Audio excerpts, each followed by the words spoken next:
Happy almost Halloween, everybody. Welcome back to The Highway with Kyle Shutt. I am your humble ghost. Ooh, I'm getting fired for that one. Anyway, we've got a hell of an episode for you this week. Mr. Martin Atkins from Pigface, Public Image Limited, Killing Joke. The list goes on and on. This man is responsible for more music than just about anybody else I know. So it was a real pleasure to have him on. And we're going to get to the bottom of things, just like we do every week. As always, if you like what you've been hearing, be sure not to miss a single episode by hitting that follow button, smashing that subscribe tab. You do what you got to do not to miss a single episode.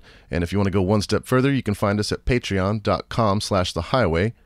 For a few scant bucks a month, you can get yourself a shout out on the program like Black Royal Tony. You can help keep some beer in my fridge like Matt Mosley. Thank you, Moz. He's down for the cause. And we also got to thank my mentor, who shall remain nameless. How spooky is that? We also got to give our sponsors some mad love. Heil Sound. Because if you like the way I sound, it's because there's a Heil in front of me. Ooh, I am so getting fired for this. Yeah, who's going to fire me? Me? Let's do things my way. The Highway.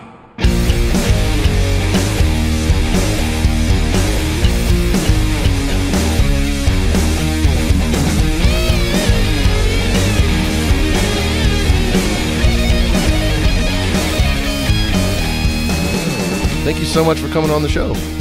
Oh, no problem. Everybody, welcome Martin Atkins, the busiest man in rock and roll. Between every one of your projects, I could spend 45 minutes listing them all. But he's been in Killing Joke, Brian Brain, Public Image Limited.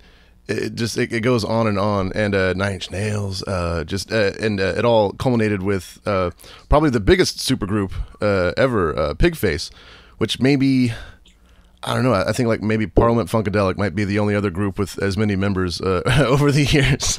But that's a good question. Yeah, such a pleasure to have you on. I just wanted to talk to you about just how you came to be where you are, and what made you want to make such righteous noise when you were growing up. Oh my God. Well, I mean, I started playing drums because my dad bought me a drum kit. Like, it wasn't like any mysterious voodoo or an affinity between me and rhythms or drums or whatever. My dad bought me a drum kit, so I played drums. My dad was kind of an absent dad, so anything that he did carried this like additional weight. Mm-hmm. You know, it wasn't like, not that anybody would casually buy anybody a drum kit, but it's almost like a fuck you gift, you know what I mean? Yeah. So I played drums for like 4 hours a night, and then it's really strange because the other side of my dad was a musician, but the other, he became a manager of a textile factory, and then a general manager, and then a director of this company responsible for 3,000 people. And certainly part of my organization, well, not like I'm an organizational person, but my ability to put these things like Pigface together, I think comes from him more so than my drumming stuff. If that makes any sense. Absolutely. And then, so then you throw in some of the bands I've been in and the situations that have happened, like just being on stage with Johnny Rotten in 1979, 80, 81, 82, 83, 45.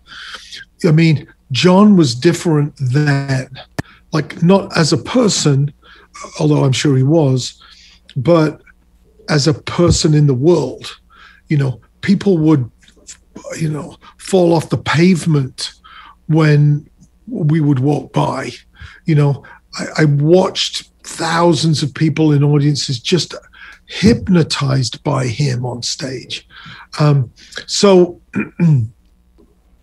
after you've done that, after you've had riot police on horseback, helicopters, German shepherds on stage to keep an audience back. After you've been in situations like that, it's kind of like the next thing becomes more dangerous and crazier built upon that, if that makes sense. Wow. Yeah, I can only imagine. That's wild. It's pretty tame these days compared to that. That's insane. What was it like? Because I've come from the era of recording technology where we have a lot of options. We can either record to tape for the novelty of it, or go full digital. And programming drums and things like that is seemingly, to a person like me, seems much easier than it used to be. What was it like programming drum beats strictly to tape back then? I always, whenever I listen to bands like Oingo Boingo or Ministry, even old Nine Inch Nails stuff, just thinking about how difficult it must have been to program all those drum machines to tape. I don't know. What do you think about that? Well, I didn't do that. I beat the shit out of my drums. I don't program. Sometimes, I would loop. I would loop stuff up on a few different projects, maybe Damage Manual, some different stuff like that. But I just play to a click and nail it. And you don't record to tape for the novelty of it. You record to tape for the sound, because even a cassette tape now, if you listen to a cassette tape that was well recorded, so it's like the level is high, it isn't all hiss. Mm-hmm. And it's like there's this mysterious thing that digital just doesn't do. And it's like, I don't want to sound like one of those old recording guys, because I'm an old recording guy, but it's like, oh my goodness, there's a sound of tape that's kind of crazy. There absolutely is. I didn't. Maybe the word novelty was the wrong choice of word. I just meant that sometimes you have to have a certain budget to record to tape. It can get very expensive, and unless you have the know-how and everything going into a project like that, you can easily eat up your budget. But there's an absolute warmth and kind of just, it makes the recording almost tangible to me. I love recording to tape as much as we can, but sometimes out of necessity, we do have to go digital. Right. I did, so of course I was at, I spent my life in studios with all of those bands you mentioned. And, as soon as digital came out, there was something called Sound Designer 2 that was, I don't know, I'm sure there was a 1, but I didn't see it. But where you could load in music and chop mix number 1 to the end of mix number 2 and use the same chorus twice. And it was just unbelievable. But there was like 5 years where I didn't hear drums off of tape because I was fascinated with digital and then 4-track digital and then Pro Tools and Logic and all this different stuff, And then I put an old 1/2-inch 8-track tape. I bought Steve Albini's machines, I don't know, 20 years ago, 30 years ago. And just to listen to this loop, just to listen to this groove. And I cried because for like 5 years, I'd been trying to engineer and find and reinforce this sound that was in my head that was actually drums to tape. Yeah, it was kind of crazy. And then it wasn't like it changed anything. I still carried on working digitally because it's so convenient. But I just remember that moment. That's beautiful. Yeah, it is very convenient, and it also kind of lowers the bar a little bit just because now everybody can record stuff. But capturing sounds like that and samples and creating them is something that I really love doing. Whenever you're creating a song, do you find yourself hearing that noise in your head and then just setting about finding it, or are you kind of to the point now where you pretty much know how to make that sound and then you concentrate more on things like actual arrangement and melody and things like that? No, it's much more like here are these traditional Chinese orchestra instruments and players. What happens socially and musically when we crash them together with some street gang members or a scratch DJ or some rappers or whatever. It's much more like that. What happens when I invite a cellist and a harp player to come on stage with Pigface, which then leads to what happens when you invite Galen Lee on stage with Pigface. What happens when you expose an audience waiting to see Ogre and Trent and Industrial with a capital I, and the curtain opens and it's 5 people playing bagpipes. I mean, for me, that's my jam now. I don't have songs in my head and go about realizing that song. I more have ideas in my head about like, it would be really interesting to pick this wrong person for this thing and see what happens, which goes back to your point about programming drums. I was around when the first drum machines came out and they were terrible, but and now you can get all of the nuance, you can get the breath, all the amazing sounds of drummers alive and dead, but the one thing anybody that isn't a drummer or maybe just a specific person cannot get is that brain, so you can program John Bonham's drums with a sound pack from something, or Keith Moon's this, or whoever's beat, but you can never sit down in a room and do the complete opposite of what you thought, which is the only reason I think to hire a drummer these days is because you can imagine a straight beat, a kind of a weird beat, but you probably can't imagine whatever the fuck I'm going to do. That's a very good point.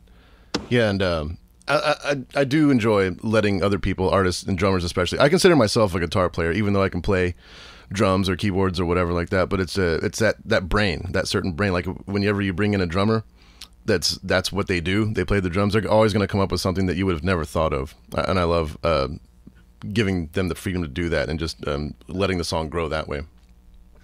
Right, and it's like, I mean, I don't know that I want to go off on a drums analog tape, hour-long nightmare, but just there's just some subtle not give a fuck stuff that I'll do sometimes where I'll just like pull a beat back, whereas an amateur, and I don't mean an amateur in a bad way because I don't know that I'm professional, but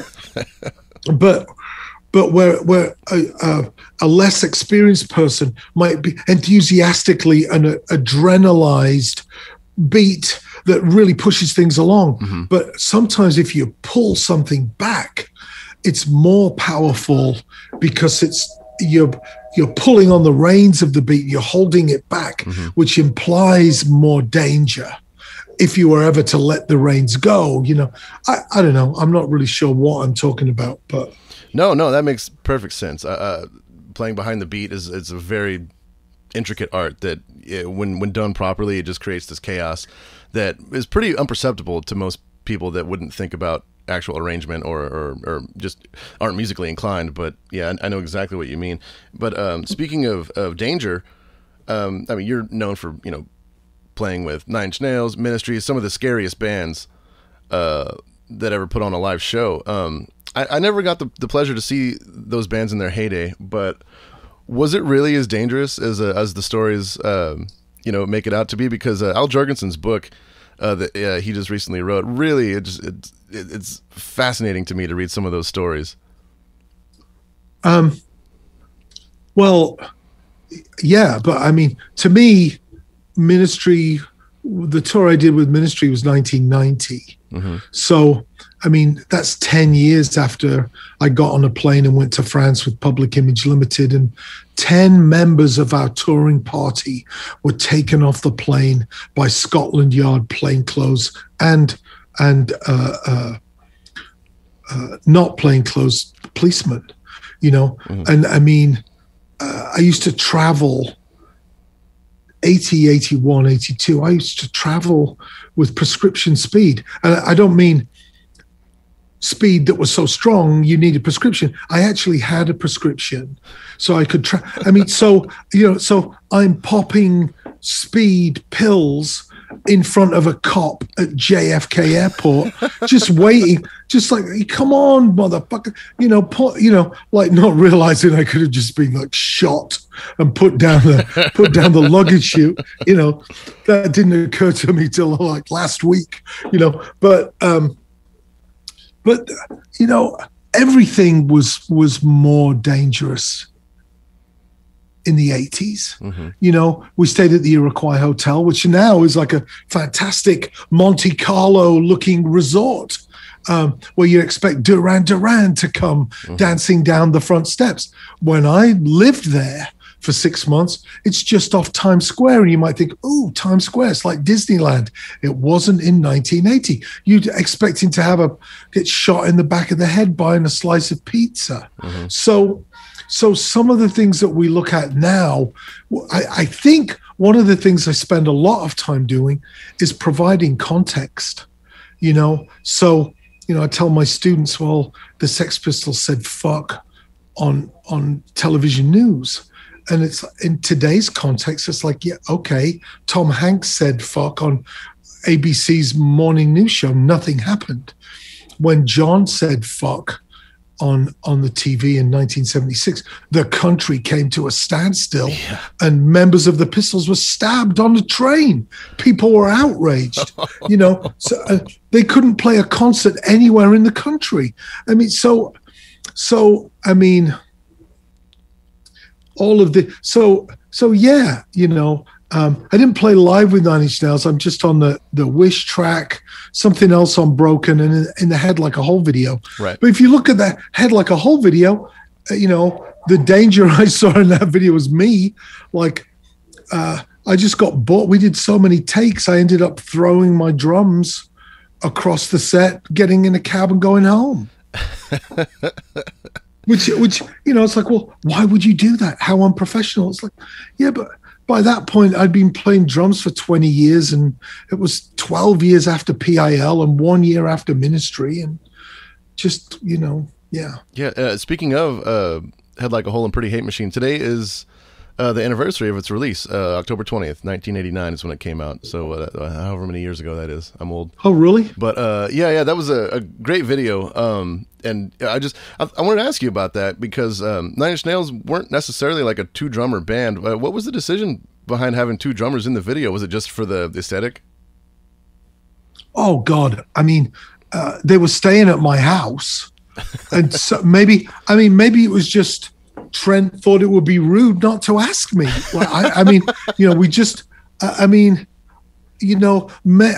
Many of these things that you could write a chapter in a book about, supposing this and supposing that. Mm-hmm. I mean, honestly, I don't know. I mean, like there's a Nine Inch Nails drum case at the museum, and I'm like, how did I get that? And people walk in and go, ooh. It's like, yeah, no, I think when I threw my drums at themselves to destroy the end of the video, I think I just left my kit, like I didn't care. And I guess when they packed up all the drums, maybe Trent has a Martin Atkins Killing Joke Ministry drum case sitting in a room going, what the hell am I doing with this drum case? And I definitely wanted to talk about your museum. It's I'm so sorry, I forget the name of it right now, but you've made a post-punk and industrial museum basically out of all your memorabilia over the years, and it's kind of like a little mini Rock and Roll Hall of Fame. How did that come about? Was it just were you wanting to empty your garage of all your insane memorabilia over the years? well, so I'm taking pains to let people know it's not the Museum of Martin Atkins. I mean, how sad would that be? Welcome to the Museum of me, but because of a few reasons. One, I'm fucking old. I'm old as fuck, right? I'm 62. And I started when I was young. I joined PIL when I was 19, maybe just 20. So I've been doing this for a long time. And for some reason, I would always kind of keep things. like a serial killer, right? So I've got a paper cup from the BBC when we did the John Peel session in 1979. I've got this tiny ticket from the Paris Metro when me and Wobble were coked out of our heads riding round and around on the Paris Metro in between the two shows we did. And then just the sign from the dressing room door for PIL on Bandstand, my check stub from Dick Clark Productions, my diaries, but so there's a lot, right? But then you add in the fact that I managed Killing Joke, I managed Pigface, right? So you just end up with all the tour books, the receipts, the this, the that, and because I was in the studio, I would always end up with, I'd ask a singer to write the lyrics out for every song that I worked on. So that was an opportunity for me to kind of go, are you sure about this shitty second verse, dude? But also I could say, hey, go in before these lyrics. So we use the lyrics as a map to the song. Mm-hmm. So I've got Trent handwritten lyrics to Suck. I've got Ogre's lyrics for The Process and for the album we did, Ritalin. I've got so many Chris Connolly, hand-typed, handwritten, just ridiculous, right? So, and then I was just looking, today is the anniversary of the death of my good friend Paul Raven, who played bass in Killing Joke and Pigface. And so, for every day on the road with Killing Joke, I've got sheets of paper with everybody's names typed and then everybody's signatures signing for their buyout, for their per diem or meal money, so that's kind of like an unfair advantage, right? There. Then I released 350 albums with Invisible Records, and we released Thrill Kill Cult, Swans. We did shirts for Chris and Cozy for some reason. So I not only have the shirt, but I have the original art on tracing paper, Genesis P. Orridge, Psychic TV, so much, Sheep on Drugs, so much stuff. And so it's not the museum of me. Mm-hmm. But what I'm doing with it is using it as a starting point. So it's like, look, I mean, if I threw everything, well, I've already thrown a bunch of stuff on the walls, and I'm going through boxes. It could already be just a pretty decent museum, but by allowing other people to get involved, in the 60 so far amazing people on the advisory board. And almost 500 people who are helping to found the museum. But people are starting to send us things like a huge Subway poster from a KMFDM release called Money. That's incredible. A huge Subway poster for the Revolting Cocks. A hospital gown from Bellevue Hospital in New York that Johnny Rotten wore on stage. A raincoat that this girl made in 1980 she's in a photograph with John wearing this raincoat. Amazing photographs and track sheets and VHS tapes and recordings. And somebody sent me a flyer from the show. Trent Reznor only did 2 shows with Pigface, New York City and Pittsburgh. And she sent me a flyer signed by everybody. Bill Rieflin, Paul Raven, and William Tucker, who are no longer with us. Trent, just like everybody. And and then people send me stuff. This guy, Brad, sent me a suit that Ogre wore on stage with Skinny Puppy in 2015. And it's signed and covered in paint and blood and God knows what else. And then, so, because it was in his closet. And so I sent him a photograph. I'm like, look, we put it in front of the backdrop from the Fook tour in 92, which Tim Gore, who did all the latex work with Skinny Puppy, he worked on that with us. Ogre sang in front of this backdrop. And then somebody gave me these Skinny Puppy posters and blah, blah, blah. So I'm sending him a picture of his baby, his pet Ogre suit in the situation that we exhibited in. And then he flew out to visit it. So people are just starting to understand that there are cool things in a drawer or in a closet or whatever, but it's kind of really way cooler to put this stuff with a bunch of other stuff, and it carries a different kind of a weight when it's all together, you know. It does. That's just beautiful. I hope it continues to grow and grow, because that's already a treasure trove right there. I'm sure once word catches, you're going to get all kinds of stuff. It's going to be Christmas every day. Well, I got 5 packages yesterday. I mean, just like, are you kidding me? You know, I mean, yeah, it's really, but at the same time, it's a lot. It's a lot. Mm-hmm. Like, just, you know, of course, tracking who's sending us what, so we can honor those people and respect them. But to also think about what should go where. You know, I nearly didn't put my drum kit up, because I'm like, well, how boring for me. It's my drums, you know. Oh, the last thing I need to see on a daily is my bloody drum kit. But it's the drum kit from Head Like a Hole, Ministry, Killing Joke, Pigface, Damage Manual, everything. So I just give people drumsticks. Say, there you go, have a go. Yeah. And people really like that. Wow. You know, which makes it as cool as a museum as it is becoming. It's also, I think, my job to make it the anti-museum. Like, go ahead, hit that thing, you know. Mm-hmm. We did pop-up haircuts. We did a whiskey pancake brunch.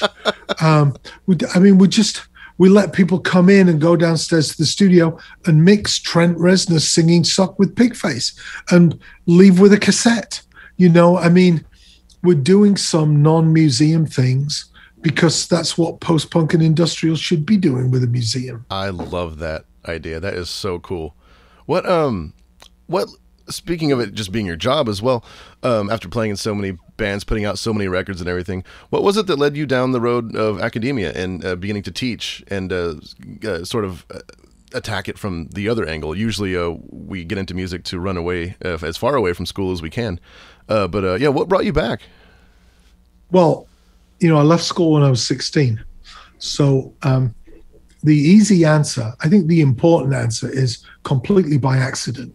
You know, one thing I say to my students all the time is like, look, go ahead and make a plan, but I can guarantee you there is no straight line from A to B. Mm-hmm. You know, and whatever, and the more you fix this in your mind of what the path is, the less likely you are to recognize another opportunity, which might be the way for you to accomplish your goals by a different route. Exactly. You know, so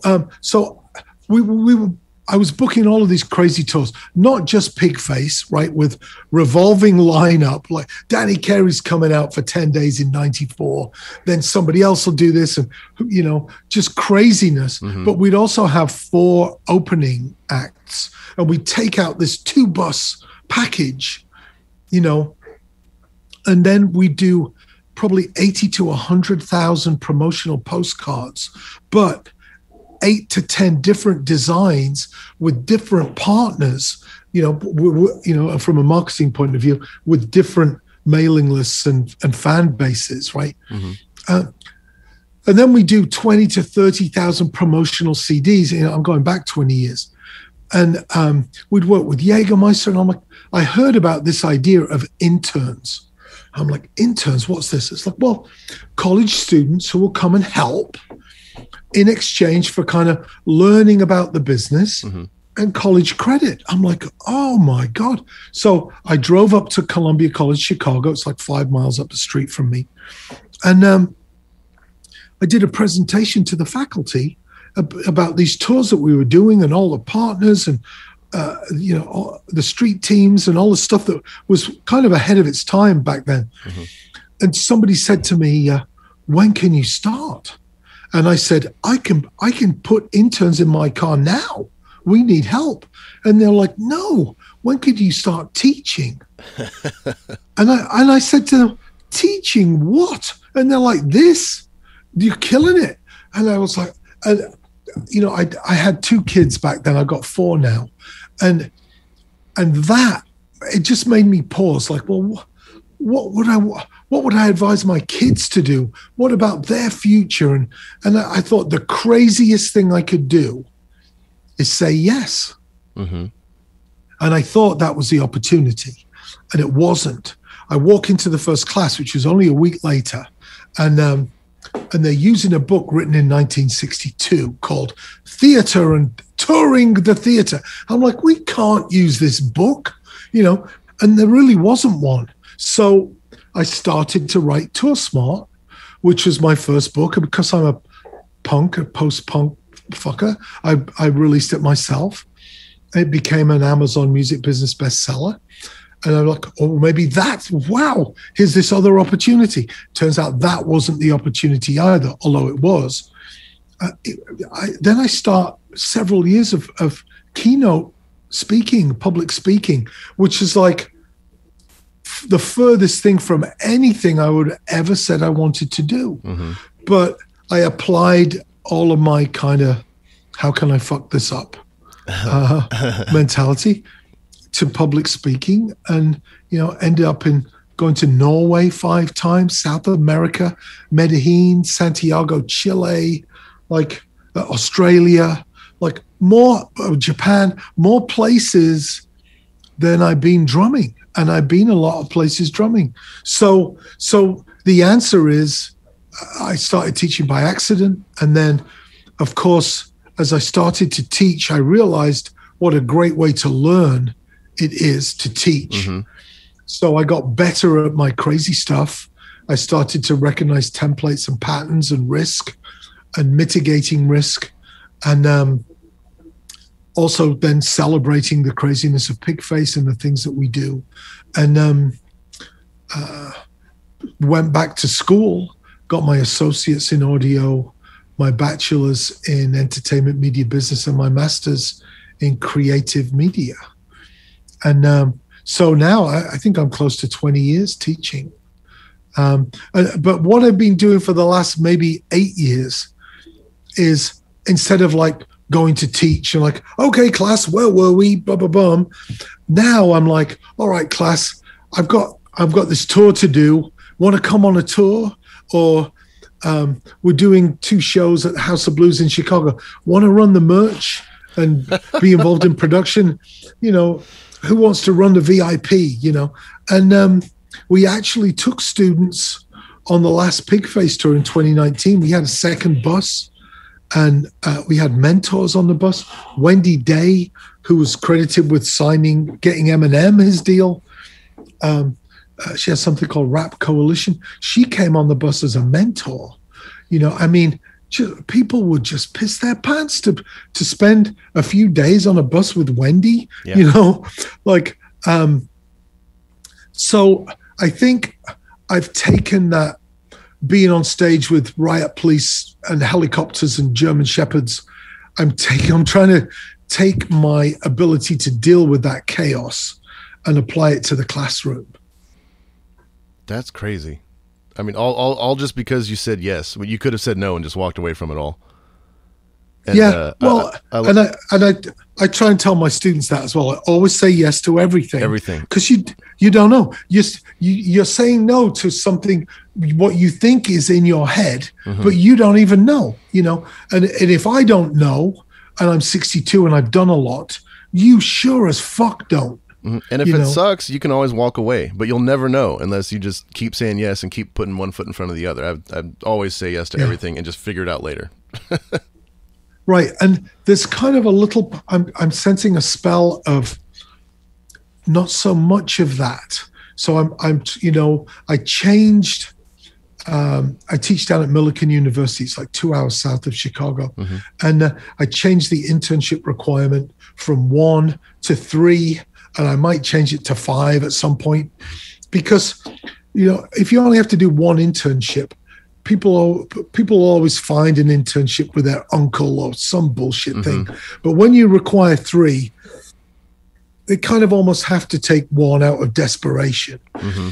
And it might be that one of like, oh God, here I am working on cleaning up audio files for the police forensic digital audio, and I love it. It's amazing. I never would have thought, and they spend the rest of their lives loving this thing that they never thought of, because, and not to mention the fact that there are jobs coming down the pipeline that we don't even know what they are yet. So yeah, always say yes to everything. Always say yes to everything. And I always say, always meet your heroes. I always thought that never meet your heroes was selling people short. And I've definitely met many of mine, and have had many positive experiences and a few negative ones, but mostly on the whole positive. Were there any of your just absolute heroes that you were just so excited to meet that you got to? Well, I got to play with a bunch of people.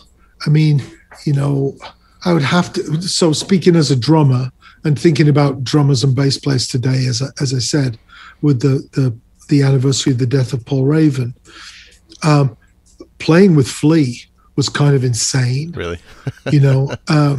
And that's before Flea was Flea. He auditioned for PIL in '83. I had no idea. That was just complete madness. And then he actually didn't want to join PIL. He just wanted to jam with me, which was quite flattering. But then I wanted to punch him. This is like, how am I supposed to listen to this next good bass player from Canada, after just having you go nuts, jamming with me. So yeah, Flea, Genesis P. Orridge was amazing. Walked on stage with 6 cassette machines. Wow. Never having rehearsed with Pigface. And they just transformed the show, just fearlessly transformed the show. Whereas I've worked with some people who are like, well, how does this song go? And I'll say, well, I don't know how it goes with you. I know how it went with this other person, which is really unhelpful of me to say that, just adding to the stress. But there have been some people who have absolutely changed what I thought was possible in a situation. So those are a couple of people that spring to mind. That's beautiful. I love that the song changes no matter who's on stage or anything like that. It's a lot more freeform than I thought it was. Yeah, it's like a jam band, really. But a jam band with no rules. And you might say, I think we said in the beginning, we don't care, right? Because PIL, we never rehearsed, right? So it was just whatever was happening on stage. I don't think I was explained to anybody. But so my tolerance for stress and risk is fairly high. So we would say we don't care, and we didn't rehearse for the first tour. But we got a lot better by the end. And we even had a song in the set list called Riff du Jour, and it was just, something's going to happen here, but we don't know what it is yet, And that's amazing. So you just try and kind of plan for these things. And now, we rehearse now on the technology side and the loops and the samples and all that stuff, just to make sure everybody's in shape, yeah, it's a jam band. And people, I think Andrew Weiss from Rollins and Ween came to the New York show, and it's like, okay, Andrew's here. And somebody said to me, well, he hasn't been to rehearsals. I'm like, oh, I don't give a fuck, And they're like, and then somebody pointedly said, what song in the singular is he going to play on? I'm like, ooh, all of them, strange that 3 bass players on stage, that they didn't tread on each other's parts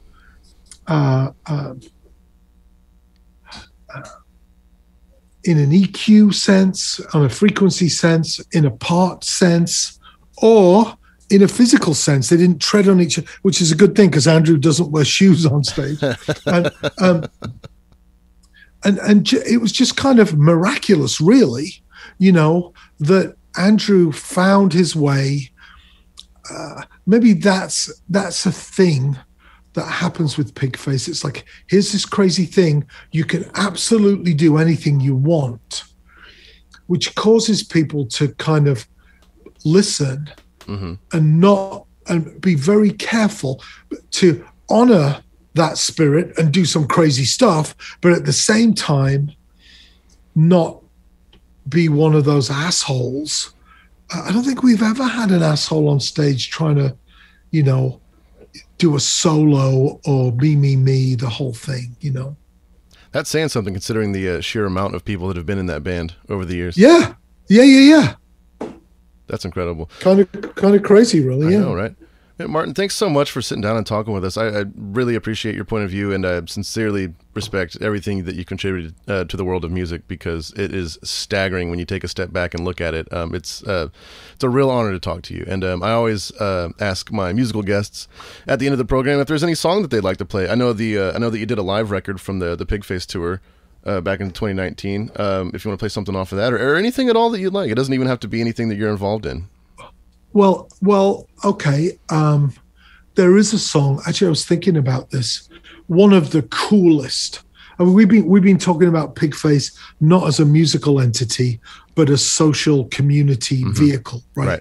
And so, the Chicago date of that last tour in 2019, we did a version of Hips, Tits, Lips, Power, and we were joined on stage by Jay Lamar, Cam, Just Chris, and Day, 3 guys and a girl, all rappers from the Haven studio on the south side of Chicago. They're mentored by a guy called Ad2, Andre, who has a fantastic album called Jim Crow, the musical.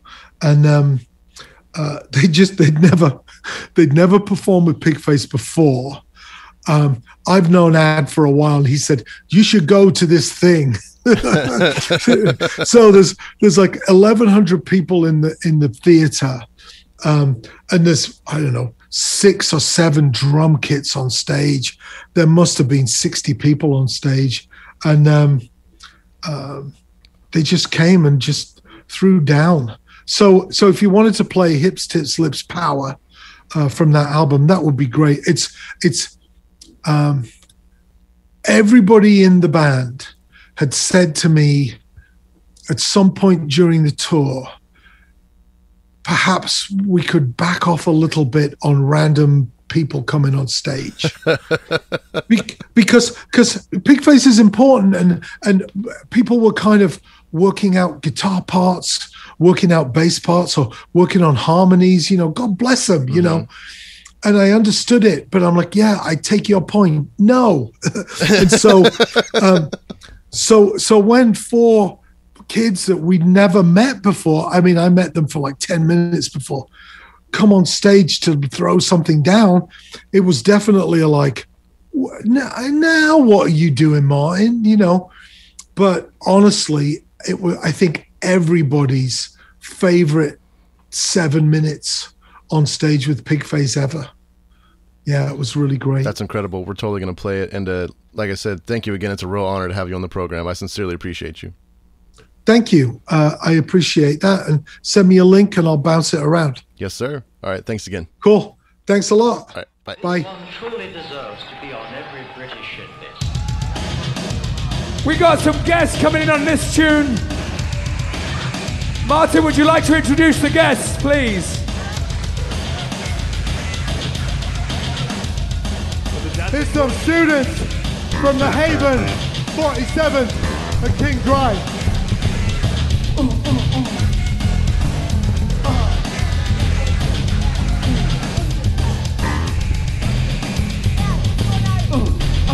Get your hands up, get them hands up, get them hands up. Yo, yo, yo, yo. Check the mic like 1, 2. It's been something similar to the sun. Like I stepped up in the booth and said faces with Scorpion. But it's just to take one, but this ain't a Drake one. Your head's up in the clouds, it's feeling like you face one. Not even pumping it louder, you can't even say nothing. You're sitting there with a smile, they're feeling like I'm a bride and trying to make a pretty penny. I'm really getting the crowd hype. Stepping on stage, all I need is one mic to bring us all together, whether you black or white, it's one love. Then reach all the people, let it serenade the soul. Let them sing it through your speakers, I'm a meter. It's what we about to raise the volume to. It's all adding up to a different album too. It gets colder, a little little bolder, but all you gotta do is just keep it, just keep it, just keep it simple. Just keep it.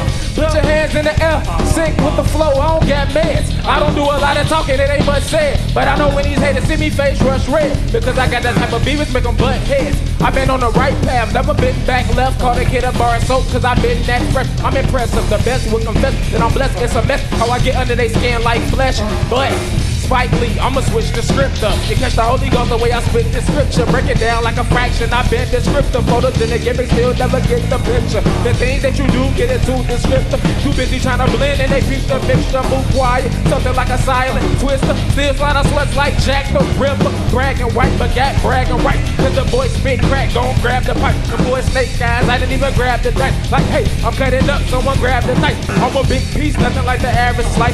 See you through your cold heart like a glass of ice. And your chick loves season that she has to spike. I take a pen, then I tell her that the magic knife. Now hands in the air. Put your hands in the air. Put your hands in the air. Put your hands in the air. Oh yeah. I'm introverted, I'm so overly dedicated. Sharp as the razor blade that cuts through my hair when I'm faded. So I have fought all whenever I say, man, let the kingdom fall. Like the agents of shield, I survey my field. With one eye open like Odin's son, the frozen one. I keep it low-key as if I'm the chosen one. But like karma run, got the golden touch like the whoosh of Peter Hold. And provide Bruce like Marissa Scarecrow. Gotta grow like the end of a sentence. And kind of my blessing is a productive investment. And get through hard times I got a prompt to know. I was angry, that time to fucking slide his throat. I just turn into the man of mine like C-Lou and Blues and don't be yells as I make my rules, but I don't know. Yo, hey, they all know. They all know. They all know. Vibration, eliminate the hatred. I'm pacing in my own lane, like my brother Jay say. I'm on a different wavelength, so no need to station. Parallel to the name, I'm not even adjacent. I sit with God every time that I deliver greatness. Time exercise patience, so I don't mind the waiting. Putting things together for journeys, I'm a replacing. I'm chilling at the station until my time is dating. I've been alienated, so I'm on my spaceship. Energy aligned with this movie tune. I pick. This is snow, it's like the lake that my kids said. Yo, freaking every frequency and every rhythm. I'm not with the real. Neighbors see awakening overweight on how far that I'm taking them so ahead of my time, but I've been here before. No need to rewind, that's what I've been here for. Elevated sounds to be more profound, never change up my seats to say what I believe. And that's a major fact, cause no one does it like me. Uplifted for this is a soul, they climbing up my tree. Show respect to those who bless and say, selfish culture, we just get left. The loudest dog always bring the best. And retrospect, we perform the best. Hey, hey, hey, hey, hey. Thank you guys so much.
Some broken pieces, I wanna get in now.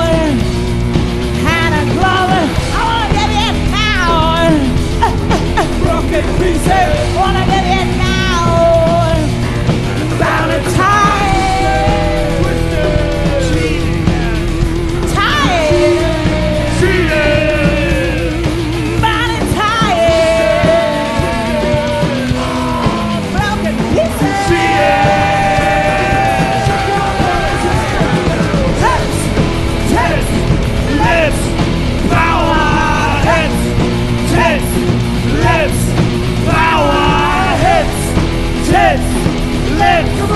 Power!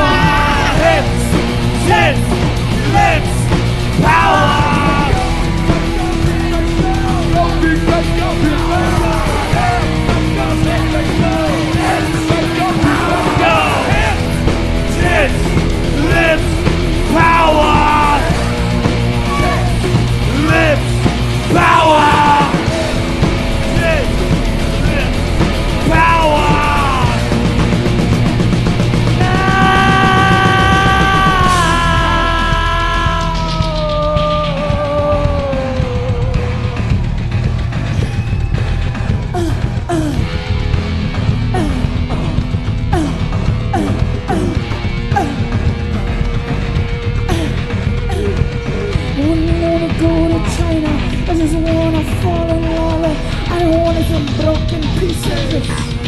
And I wanna get in now. Wanna give it some broken pieces. Wanna give it now. Body tight.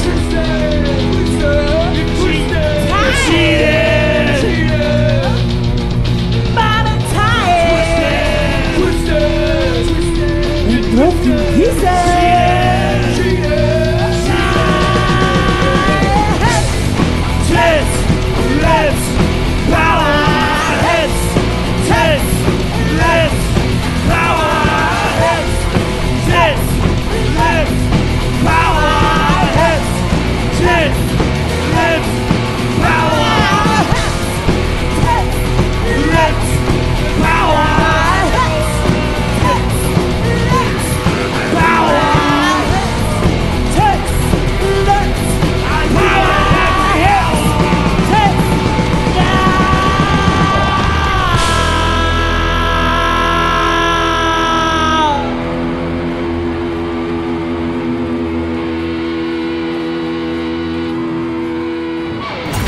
Thanks so much for tuning into The Highway this week.